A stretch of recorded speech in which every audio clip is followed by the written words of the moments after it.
Welcome back to Sunday Night in America. Gaza is home to natural beauty and the depravity of Hamas. There are Palestinians living there seemingly unwanted by neighboring Arab countries. Israel has been victimized repeatedly by terrorism emanating from Gaza and therefore has a security interest in who takes over.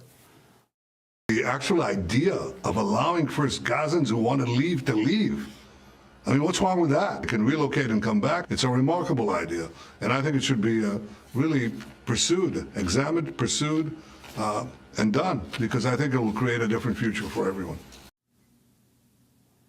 All right, President Trump has ideas, Benjamin Netanyahu has ideas, the Crown Prince of Saudi Arabia has ideas, so does the King of Jordan, with whom President Trump meets tomorrow. Hostilities in that region go back thousands of years.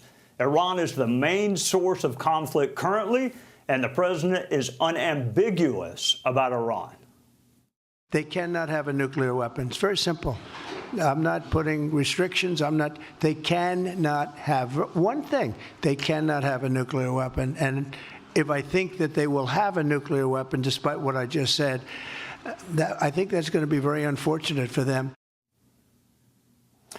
The first Trump term saw the Abraham Accords, which were historic, something no one thought was possible. Can he actually bring lasting peace to the Middle East? Joining us is Nathan Sales, former acting undersecretary, ambassador at large, and a counterterrorism expert. Welcome, Ambassador. Who, in your judgment, should control Gaza in the short term and then the long term if the answers are different? Hey, Trey. Well, the easy answer to that question is who should not control Gaza? And the answer to that is Hamas. Hamas control over Gaza has been a recipe for disaster, not only for the Israelis, who have suffered extensive terrorism at Hamas's hands, but also for the Palestinian people themselves, because Hamas doesn't care about building roads, hospitals, providing food and other basic necessities. They care about one thing, and that's killing as many Jews as possible. So first thing that has to happen without any qualification at all, Hamas has to be destroyed and cannot play any role in the future of governance in Gaza. All right, here's the Secretary of Defense, and then I'll ask you about it on the other side. Ultimately, all options are on the table because we're not going to lay out exactly what we would or would not do in this particular context. This is an outside-the-box thinker who understands, Laura, the definition of insanity, which is trying to do the same thing and hoping for a different result. And in Gaza, we've seen for decades, time and time again, this false belief that if we just try a different sort of Hamas, or maybe the Palestinian Authority, or maybe once they're clear and then we allow them back in and we renegotiate again, that we'll get some sort of a different outcome. All right, conventional wisdom was Saudi Arabia or an Arab nation with good relations with Israel. But sending U.S. troops to Gaza right after they were brought home from Afghanistan, I don't know that that's going to happen. Do you have an opinion on what in the short term should be done? We agree Hamas, no role whatsoever, eradicate them. In the short term, is that something the U.S. is really considering, going to Gaza and kind of maintaining order there? Well, it's a great question, Trey, and I think we need to hear more from the White House about what the president has in mind. We know a couple of things. One, the United States doesn't have the greatest track record when it comes to nation building in the Middle East. And it's not clear to me that we want to take on that responsibility after seeing, the failure of our efforts in Afghanistan and Iraq still an open question.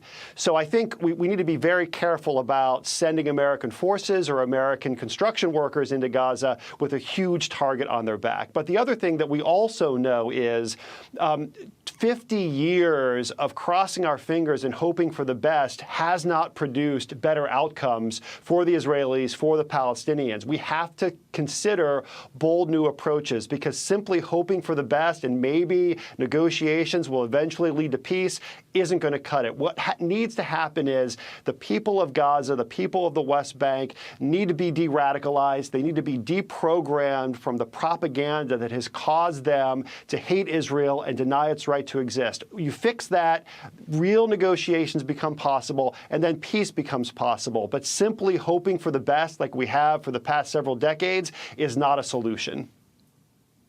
All right, let me ask you a somewhat provocative question. If Iran is indeed the major force of disruption in the region and threatening to assassinate U.S. government officials, including our president, why not pursue regime change there? Well, I think what we need to do is provide maximum support to the Iranian people, who are, let's be clear, the first victims of the Iranian regime, while at the same time applying maximum pressure to that regime.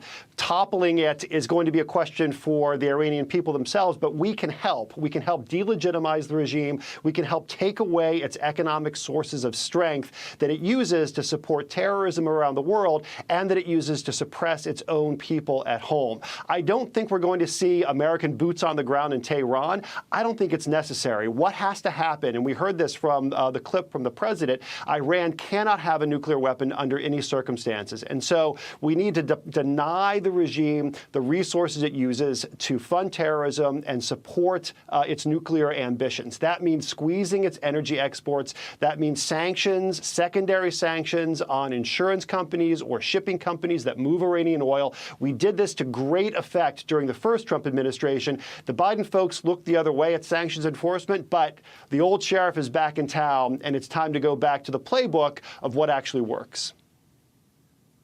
Challenging but essential issues in the Middle East. Ambassador Nathan Sales, thank you for your service to our country and for joining us on a Sunday night. Thanks, Trey.